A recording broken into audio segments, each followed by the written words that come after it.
ప్రగతి భవన్ నుంచి కంప్యూటర్లు మాయమైనాయట. అసెంబ్లీ ఎన్నికల ఫలితాల రోజే బయటకు పోయినాయట. రాత్రి సమయంలో తరలిస్తుండగా సీసీటీవీలో రికార్డ్ అయిందట. 4 సిస్టమ్స్లో కీలక డేటా పర్మిషన్ లేకుండానే హార్డ్ డిస్క్లు తరలించారట.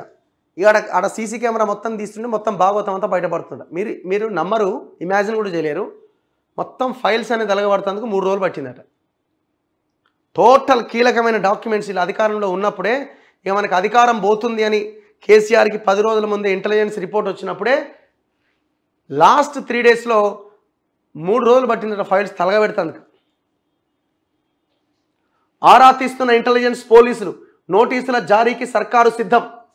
అసెంబ్లీ ఎన్నికల ఫలితాలు వెలువడిన రోజు రాత్రే ప్రగతి భవన్లో 4 కంప్యూటర్లు మాయమైనట్లు ప్రచారం జరుగుతున్నదట.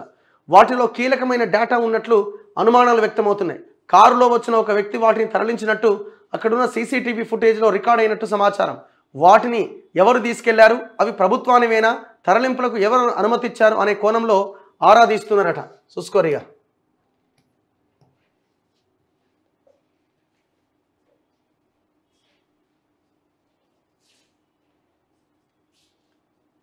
రాత్రికి రాత్రే అసెంబ్లీ రిజల్ట్స్ వచ్చిన డిసెంబర్ 3వ తేదీ రోజు ప్రగతి భవన్ బీఆర్ఎస్ లీడర్లు అధికారులతో హడావుడిగా ఉన్నది.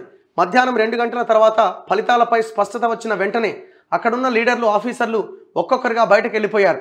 అదే రోజు సాయంత్రం మాజీ సీఎం కేసీఆర్ తన సొంత కారులో ఫామ్ హౌస్కు వెళ్ళిపోయారు. అక్కడ పనిచేసే కొద్దిమంది సిబ్బంది మాత్రమే భవన్లో ఉన్నారు. ఎప్పటి మాదిరిగానే బయట పోలీసు పహారా ఉన్నది. అయితే అదే రోజు రాత్రి 8 గంటల తర్వాత ఓ వ్యక్తి ప్రగతి భవన్కు కారులో వచ్చి 4 కంప్యూటర్లు తీసుకెళ్లినట్టుగా తెలుస్తున్నది. రెగ్యులర్గా వచ్చే వ్యక్తి కావడంతో ఎవరూ అభ్యంతర పెట్టలేదని సమాచారం. అయితే అంత రాత్రి వేళ కంప్యూటర్లు తీసుకెళ్లాల్సిన అవసరం ఏంటనే అనుమానాలు వ్యక్తమవుతున్నాయి. ఐటీ శాఖకు చెందిన కంప్యూటర్లట. సెక్రటేరియట్ ప్రగతి భవన్లో కంప్యూటర్లను ఐటీ శాఖని ఏర్పాటు చేస్తున్నది. ఎవరు మరి మినిస్టరు? కేటీఆర్. ఎక్కడ ఎన్ని కంప్యూటర్లు ఏర్పాటు చేశారు, ఏ కంపెనీకి చెందిన కంప్యూటర్లు, ఎంత కాన్ఫిగరేషన్ ఉన్నది అనే వివరాలు ఐటీ శాఖ వద్ద ఉంటాయట. అలాగే కంప్యూటర్లు అమర్చిన చోట అక్కడి అధికారి నుంచి అక్నాలెడ్జ్మెంట్ తీసుకుంటారు. ప్రగతి భవన్లో ఏర్పాటు చేసిన కంప్యూటర్లను లెక్కించినప్పుడు 4 సిస్టమ్స్ మాయమైనట్లుగా టాక్ ఉన్నదట.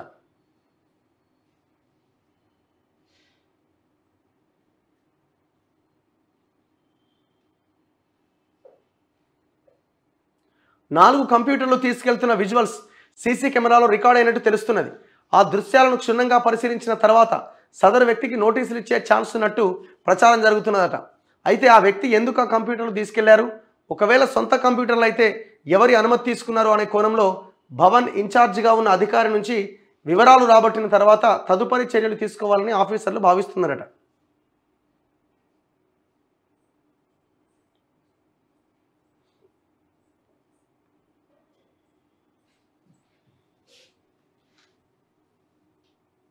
సో ఇట్లా దొంగలు మాయం చేస్తున్నారు అన్నట్టు, మొత్తం చేసిన వ్యవహారాలన్నీ బయటికి రాకుండా.